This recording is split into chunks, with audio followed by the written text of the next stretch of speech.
Chapter 12 is going to be on the etiologic factors, the risk factors for periodontitis. And section 1, which starts in your book on page 222, is going to be on what is oral health. So then what is oral health? Well, this image here is on page 222, and it is the FDI definition of oral health, which describes the interactions among the three core elements of oral health, which are disease and condition status, physiological function, and psychosocial function. The World Dental Federation definition of oral health is that it is a changeable state of well-being, considering physical, mental, and social aspects while addressing the demands of life and daily function. On page 222, it has like a direct quote, and it's fantastic. You should read it. So oral health is a fundamental component of health and physical well-being. We cannot be overall healthy unless we have an overall healthy mouth. Reflects the physiologic, so the function, right, social, and how we interact with other people, and the psychological, how we feel about ourselves, attributes essential to the quality of life. It is influenced by changing experiences, perceptions, expectations, and the ability to adapt to circumstances. I don't know if any of you have ever had braces before, but people act differently when they have straight teeth. So people before they get braces to people after they get braces, they behave differently. They smile more. And it is a scientific fact that people who smile more, can produce more dopamine, and they are happier people. So oral health continued, it's multifaceted. It's our ability to speak, smile, taste, touch, chew, swallow, our ability to convey a range of emotions through facial expressions with confidence. So, are we able to smile and laugh without covering our mouth, without pain, discomfort, and disease of the craniofacial complex? So if we have TMJ or we have any kind of oral pain, that's going to get in the way of our ability to do the other things. Section 2 is going to be the risk factors for periodontal disease. Here we have some of those risk factors for periodontitis. So there's heredity, immune deficiency, any type of autoimmune diseases that might be hereditary, genetic syndromes, systemic diseases like diabetes, and any medications you might take for those systemic diseases. There are your habits, so your ability to control plaque, professional care, how often you go in and get your teeth cleaned from a dental hygienist, smoking, alcohol, and diet.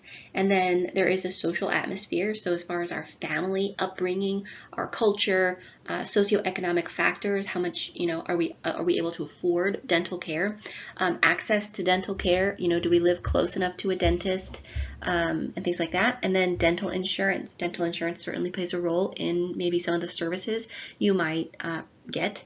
And then of course periodontal pathogens like A. actinomyces, and Tannerella forsythia, and P. gingivalis. There should be a balance between periodontal health and disease. So periodontitis is a disease that results from the intersection of many factors. So it's multifactorial.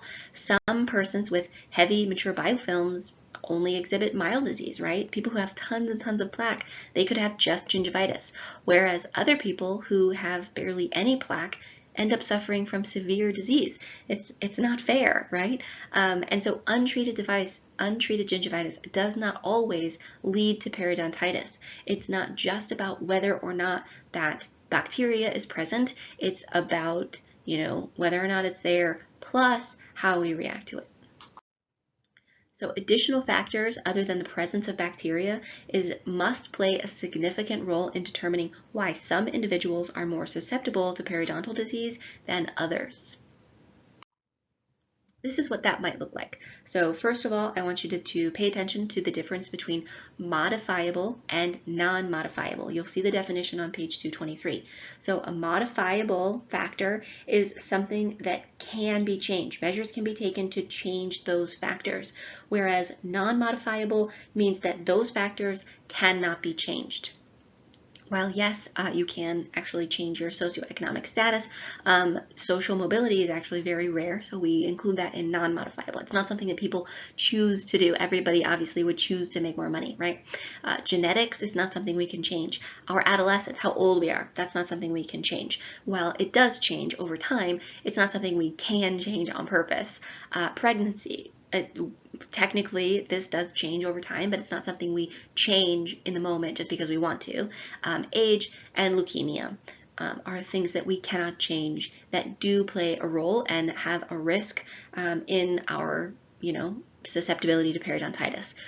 Modifiable factors, so we're going to break these into local factors and systemic factors. Of the local factors, there are acquired ones, so plaque and calculus, partial dentures, open contacts, overhangs, and poorly contoured restorations. And then, of course, there are anatomical, so how, we are. There is malposition of teeth. Those are things we can change. We can get braces. Furcations, those are things we can change as far as having, surgical treatment done. Root grooves and concavities, so you can have restorations placed in order to get rid of some of those anatomical defects. And then enamel pearls. When it comes to systemic factors, what we can change, so there is smoking, diabetes, poor diet, certain medications, and stress. And then there's some new evidence emerging as to possible risk factors from nutrition, alcohol, and obesity or overweight. Local risk factors like calculus, overhanging, and poorly contoured restorations, anatomical like malpositioned teeth, root grooves and concavities, furcations. Usually it happens about once a year. Somebody asks me about, whether or not they should get braces. And it's typically hard to answer because you never want to hurt anybody's feelings, right? And ultimately getting braces is either or. So, either they have enough of a malposition that they should get braces in order to make it easier for them to keep their teeth clean, or they're not so malpositioned that they need the braces for function, but that they would do so for cosmetic reasons. So, I don't know. I always get a little funny when people ask me, should they get braces or not? Systemic risk factors are things like uncontrolled diabetes or genetic factors. Tobacco use is certainly a modifiable risk factor. So cigarette smoking is the most significantly known risk factor for periodontitis. Just in case you weren't sure, it does say the most significant risk factor. So make sure you take note of that one. Smoking has a profound effect or profound impact on disease development as well as treatment response. So that one's important. Medication, so there are certain medications that can cause the overgrowth of gingiva, like dilantin or phenobarbital. Dilantin, of course, we talked about is the same as phenytoin, right? Other risk factors can be hormonal, so either a woman, puberty first of all for boys and girls, and then the monthly cycle for women, although this is a lower amount. Pregnancy can certainly cause some conditions that will change how our hormones affect our gingiva. And then, of course, stress. Stress affects every aspect of our body. Stress actually will produce hormone called cortisol, which will negatively affect almost every one of our systems. Section 3 is going to be the balance between periodontal health and disease. So the biologic equilibrium, this is what our bodies know as a state of balance in the body. It's also called homeostasis. We hear about that a lot in biology classes. So periodontal health in the oral cavity, most of the time, things are in a state of balance between the bacterial plaque and the host. I think of there's always a state of balance between bacteria and fungi and yeast, and when any one thing kind of thrown out of balance, the others sort of take over.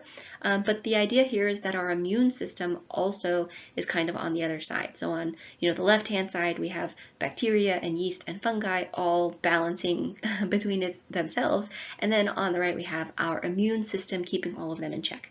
For the periodontium to remain healthy, the bacterial challenge must be contained at a level tolerated by the host. So as long as the bacteria and the toxins that those bacteria produce, as long as those don't overwhelm our systems, we're going to be okay. Periodontal disease results when the balance is changed between pathogenic bacteria and the host's inflammatory and immune responses. The bacteria can also be affected by local and/or systemic factors, which we sort of already talked about. So nature's balancing act. The situation can be thought of as a balanced scale with disease-promoting factors on one side of the scale and health-promoting factors on the other side. Here is what that might look like. So on the left, we have all of those diseases, like the risk factors, the overproduction of pro-inflammatory or destructive mediators and enzymes, the underactivity or overactivity of aspects of host response, so that our genetic response, our immune response may be bad or too much, poor compliance or poor plaque control, and subgingival plaque biofilm.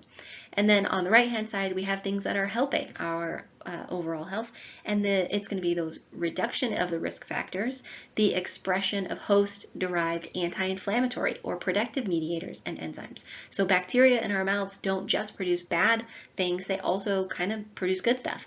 There is good bacteria in our mouths. And then the host modulatory therapy, resolution of inflammation, things like OHI, perio instrumentation, surgery, chemical agents to reduce bacterial challenge, and all of that. Nature's balancing act is the balance will swing toward disease when the changes occur in the host, like systemic illness, medication, smoking, poor diet, or stress. Anytime someone has that bacteria present, but they're doing okay, then they kind of live in that balancing state, and then they get sick, or something happens to them, or they get stressed out, and then the balance sort of tips over towards the disease. They lose some clinical attachment level, and then hopefully they get better, or they get some treatment, and then they tip back into balance. So the differences in host response, the major differences exist in the way individuals respond to plaque biofilm. No two people will respond to the same amount of bacteria the same way. Even with inadequate plaque control, most patients never progressed from gingivitis to periodontitis. Let me just go ahead and tell you that none of your patients will come in and be perfect. None of them. Every single one of them has bacteria, has plaque biofilm, every single one of them. So like when we say, what's their O'Leary score, what's the goal, right? The goal is never 0. 0 is an unrealistic goal. Some patients with inadequate self-care will progress from gingivitis to periodontitis, although it's not necessarily the people with more plaque biofilm, it's just people whose response to it are, over-exaggerated. Differences in host response. If an individual's immune system can effectively deal with a mouthful of periodontal pathogens, no destructive periodontal disease will occur. I think that's what a great way to say it, a mouthful of periodontal pathogens. That's just so colorful. Gingivitis in the presence of biofilms. So in folks with low susceptibility to periodontitis, gingivitis may never progress to periodontitis. I swear I didn't write these slides. I downloaded them from the chapter, same as the ones that are posted for you, and I couldn't write it better. In periodontitis in the presence of biofilms, so when there are more factors at play there, you can see that the scale will tip over towards disease.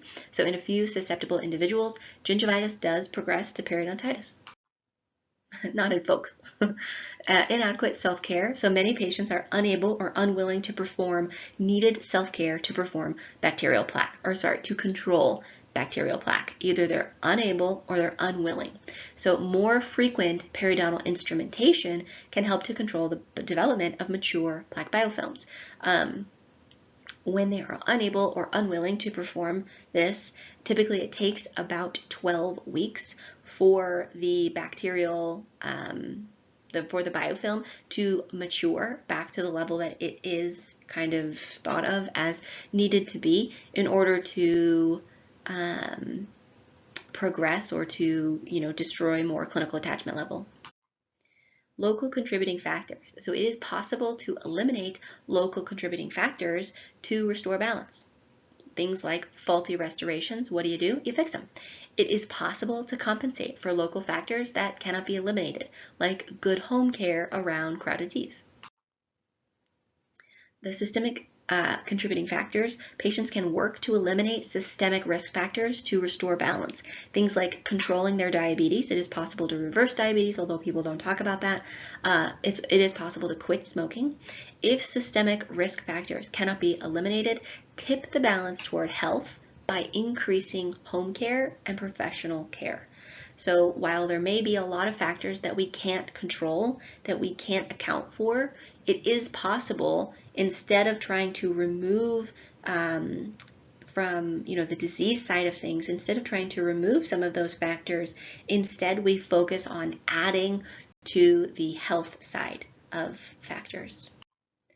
Things like this. So if we, if we're not able to remove, let me find my cursor. If we're not able to remove certain things like risk factors, then we need to add in more professional care or more self-care or, more healthy habits in order to tip the balance back over to the right. Things like, well, in this case, it's talking about how you might get rid of smoking in order to tip that balance back into equilibrium. Genetic risk factors. So at the present time, there are some risk factors that cannot be eliminated or controlled, such as genetic risk factors. And their frequent professional care can help to slow disease progression. So when you find someone who has some type of genetic risk factor, it's going to be important that you do more to help them. So Section 4, Periodontal Risk Assessment. Risk assessment is the process of identifying risk factors to determine which patients are more likely to prevent or control their dental disease. Classify patients into high risk or low risk groups. There are web-based tools. So there is DentoRisk. It's a two-stage system based on data collection collected on 20 separate factors. So you can kind of go to this website and enter in the information and find out what the risk level is for your patient. There is also Pre-Visor Periodontal Risk Calculator. Again, you just go online, enter in the information, and it will give you a calculated risk. In our clinic, and most clinicians will use something like a periodontal risk assessment tool. It's basically like a list of questions and scoring system, and you fill it out chair side right next to your patient. You ask them those questions, and then it will tell you what their risk level is. In our clinic, we do this in conjunction with kind of some of our recommendations we make based on their risk level kind of thing, but we'll get into that next term. Risk questionnaires. So we use them as a tool to identify high-risk individuals. Dental hygienists can use risk questionnaires to initiate discussion with patients about periodontal risk factors. This is where we're able to educate our patients in the understanding that it's not just the plaque that causes periodontal disease. It's a whole host of other things that cause it. And so if we can get them on board thinking about all of the different things and all of the different factors, then maybe they kind of understand the disease a little bit better, and they're more likely in the long run to be healthy. And that's the end. I did a little bit of a river theme on this one. I don't know, I really enjoyed it. All right.